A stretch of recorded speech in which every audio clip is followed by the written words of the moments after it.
So shooters and reloaders, Fortune Cookie 45LC coming to you from the hot lead zone. And as you know, this revolver was purchased from a shooter named Art. So I got this gun secondhand. It's got a lot of wear on it, but it's mechanically very good condition, shoots very accurately, and it came with these Pachmayr presentation grips. Now the rubber grips like the Pachmayr presentations and the very popular Hogue mono grips, which I like also, but they really don't look good. They add nothing to the appearance of the revolver. In fact, many would say they look ugly. And I would agree, but they're very functional. Now wood, of course, is much more beautiful. Since this grip is cracked back here, let's go ahead and take these off. Whenever you take grips off of a revolver, be very careful when you pry. Don't pry them off, because a lot of times they have these little studs like this right here, where it engages into a recess in the grips, and you have to be careful you don't snag on that and you're actually fighting it and causing damage. Now, this grip split because of wear and tear. That was a one-piece grip, but you see how it's over 30 years old probably, or 25 years, something like that, and that's what caused this grip to break up. So it's time to replace these. Now whenever you have the grips off of a single action revolver or any revolver, it gives you a good chance to go in there and tighten these screws up, just in case they're loose. So indeed, those screws there that are frame screws actually were a little bit loose, and so we snugged them up a little. Now most of you are aware of this already, but to prevent losing the screw for the grip stocks, replace and get it to bite on the other side and just kind of get that in there so that it'll always be there when you need it. Always take advantage of opportunities to clean up the inside of your frame with a nice ballistol rag.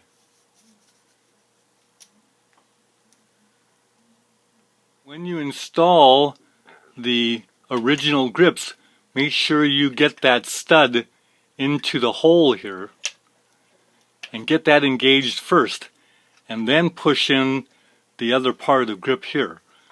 That gets you nicely on before you go ahead and put the screw in.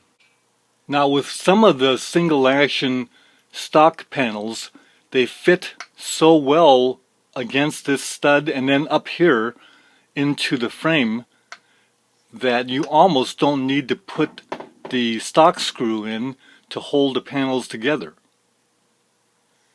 Now if you do put the stock screw in, you want to make sure you don't over tighten that screw, because if there's no grip frame behind the stock panel here, if you over tighten the screw, you'll wind up putting stress on the stock panels here that could cause cracking of the stock later on. So I like to just get that snug and just get it a little tight, and do not over tighten it. If you buy a used revolver where the owner has installed aftermarket grips, be sure to always ask for the original grips to be thrown into the deal, because those grips don't do the old owner any good anyway, and it's very good to have those grips as an option to be able to put it back on later on if you desire to do that. And the problem with the original grips for me, and I don't know if that'll happen to you or not, but if you shoot full magnums, this Dragoon trigger guard comes back and hits the middle finger and causes a problem. That's one. The other issue is when you shake hands with a grip, the forearm and the fist is in its most strong position. The barrel aims upward a little bit, and that doesn't help point shooting. Now that might not be a problem for you, and certainly for a Ruger Blackhawk revolver it may not be a problem, but for me the Super Blackhawk gives a little upward angle when the old grips are installed, the old grip stocks. However, they are extremely beautiful with the look of wood and steel. Now notice that the bluing wear on the back strap here actually looks like case hardening. So that's not a problem really.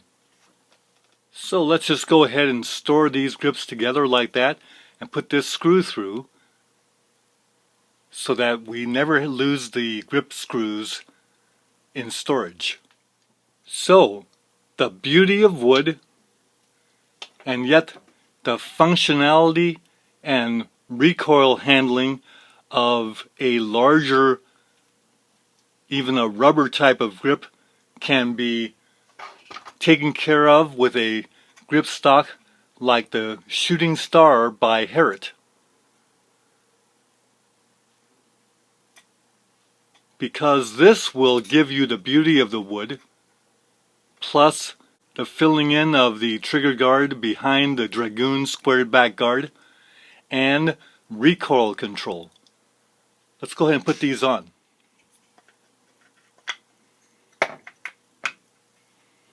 They install readily and fit very nicely to the gun. Let's go ahead and put that grip screw through. Now, Shooting Star grips made by Herrett, and the owner of the company is Steve Herrett, located in Twin Falls, Idaho. The company is still in business.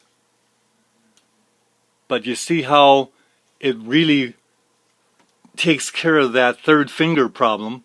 When I take the grip, the barrel is right in line with my arm. So it's great for point shooting and recoil control. The gun can slide down and recoil in the hand, so it works out real well. Very comfortable for the thumb. So these are the Herrett Shooting Star grips. Very popular back in the day, and has a very handsome look on the revolver. Let you look at it from this angle and from that angle.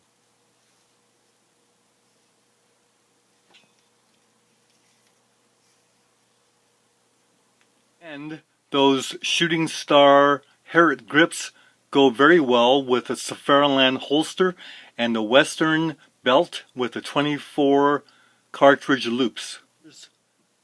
Shooters and reloaders, take care. We'll see you in the next video. Bye for now.